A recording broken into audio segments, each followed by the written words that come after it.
Hey everyone, it's Portal Cuber, and today I'm going to show you the simplest way that I know to solve a 3x3 Rubik's Cube. So let's get started. Okay, now before we get started, we need to know a few terms for the algorithms to solve Rubik's Cube. So, when you see U, that's just going to mean up for the upper face from whichever direction you're holding. It doesn't matter which side, it's just...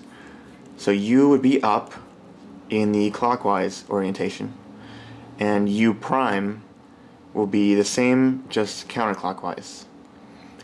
F likewise being front clockwise, and F prime front counterclockwise. Same with R, and then R prime, L clockwise, and then L prime counterclockwise. So go ahead and scramble up the cube. Get a nice, just a good scramble here. Okay. Now you can pick whatever side you want to start on, and the way you can tell which color is supposed to be on which side is just look at the center piece, and that will tell you which color that side is supposed to be. For me, I like to start with the green side, and so the first step to solving the Rubik's Cube is to first get across with the edge pieces. So the way you do that is you find, in my case, I need to find a green edge piece. So here's one right here. It's got green, and then the other side is white. So what I need to do is maneuver this around the cube until I match it up with the white, and then I can slide it up into place like that for the green. So you can see there that it's matched up with both centers. So I'll do that for the rest of them. Here's an orange and green. So I move this around so I can match it up with the orange, and then slide it up into the green. Now you'll notice that by doing so I moved the green and white out of the way. But it's no big deal, just slide it back up into place and you're good to go. Now you see there's a case here where I have the green and red, but it's in between both of these, so whichever way I move it, it's going to mess up what I've already done. No worries. You can see here I just have that one last piece of the cross. So what I can do in this case is actually just move the whole layer over like that, to where I can then slide this up into the final position that I need to put the edge piece in. And then just slide it back, and you'll see these are all still lined up with their respective colors. So once you have the cross down, it might take a little bit of getting used to maneuver pieces around the cube, but once you get that down, the next step would be to insert these corners.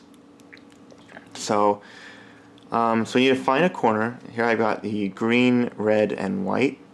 So what I need to do is move this around until I get it underneath the green, red, and white, as you see there.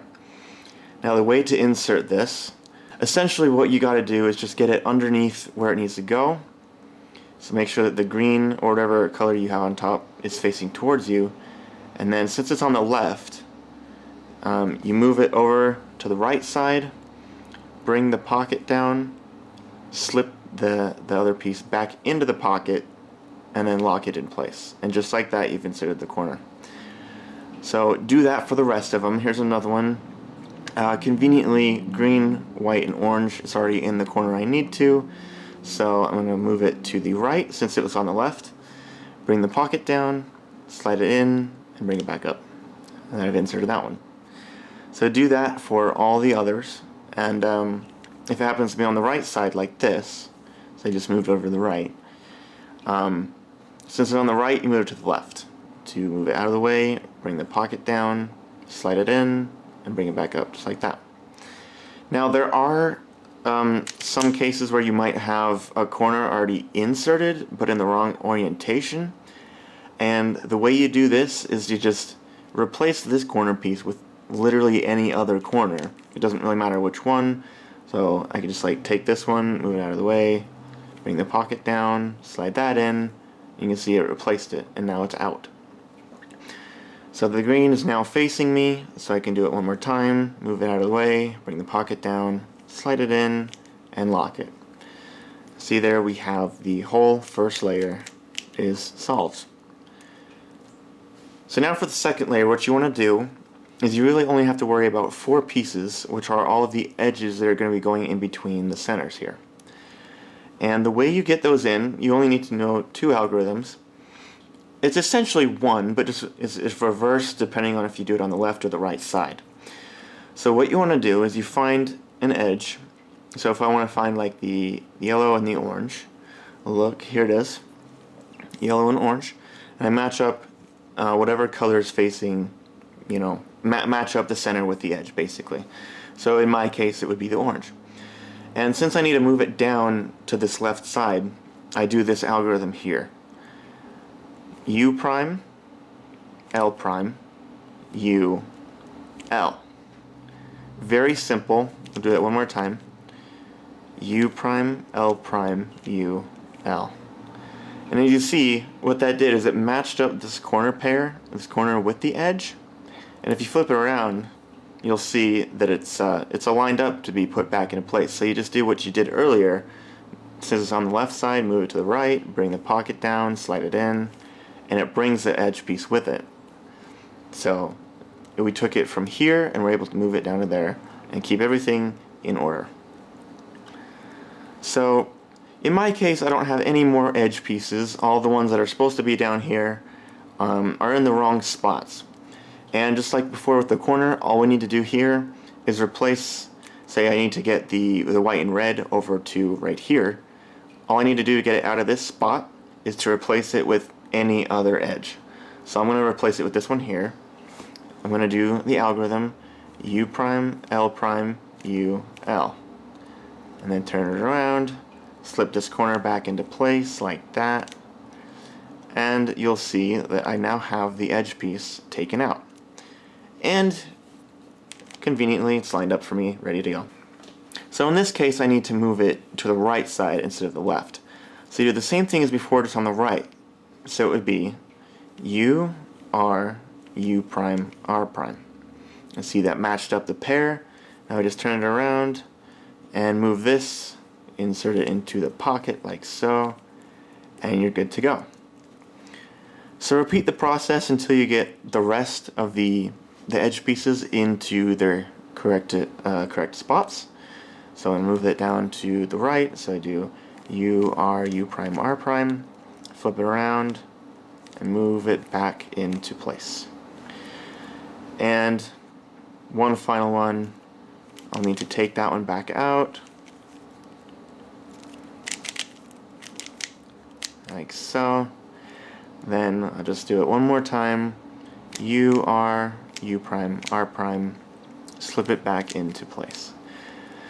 So you have the first 2 layers done. Now for the final layer, what you want to do is, like before, get the cross. Now there's a couple of cases you need to know for this. For here, I've already got one line going across like that, and I have the 2 empty spaces. And for this case, what you want to do is F, R, U, R prime, U prime, F prime. And you'll see that made the cross for me nicely. Now there's another case where you could have, instead of a line, you have this sort of L shape. And what you want to do is, instead of moving just the front piece, you want to move both of them. I just find it helps with a little bit of a shortcut. So I just move both of the front pieces, and then R, U, R prime, U prime, and then move both the front pieces back, just like that. So once you have the cross on the top, what you want to do is make sure that the edge pieces are lined up with the corresponding colors. So I got orange, yellow is not lined up, white's not lined up, and red's not lined up. So you just need to know one algorithm to orientate these into the right positions. So that algorithm is R, U, R prime, U, R, U, U, R prime. And what that does is that just moves these around to different positions, and depending on like where the colors are, just play around with different positions until you're able to match these up. So now I have 2 of them matched, but the other 2 are not. So I'm going to move these to this corner and do it one more time. R, U, R prime, U, R, U, U, R prime. So then I've got the orange and the red, but the white and yellow need to be switched. So I'll do it one more time. And try it from a few different angles until you're able to get them to be lined up. Alright, so it might take a little bit of fidgeting around, but that's the one algorithm you need to know, and then it will get all of those into their respective places. Now you only need to know one more algorithm for the top, and that is U, R, U prime, L prime, U, R prime, L. And what that does is it keeps everything in the same spot, but you might notice it moves these corners around. When I first learned how to solve the Rubik's Cube, this is the one algorithm I knew for the top. It's not the fastest way. If you're first learning how to solve a cube, this will get the job done. So you just use that one algorithm, and like before, try it from a few different angles. One tip to know is that whatever colors in this top right, or excuse me, top left corner, will be brought down to this front right there. So that's a good thing to keep in mind. So for instance, if I can bring the yellow down there with the algorithm, and then you'll see it's in place. So try that with a few different things. So like before with getting the cross in the right spot and everything, you just use the one algorithm from a few different angles and until you're able to get it down. Now ultimately what you're looking for this algorithm is to get it to where you can have a four block in the corner, 2 on this side, and then 2 behind. That means you're just about done, and you do it one more time and it's solved. If you want to learn how to solve it faster, it's a good idea to have all this memorized and down first, so that way when you get to the more advanced stuff, then you'll be able to solve it efficiently. So, alright, so that's everything for this tutorial. Thank you guys so much for watching, and again, if you have any questions, please leave them down below in the comments. So thanks for watching, and I'll see you guys in the next video.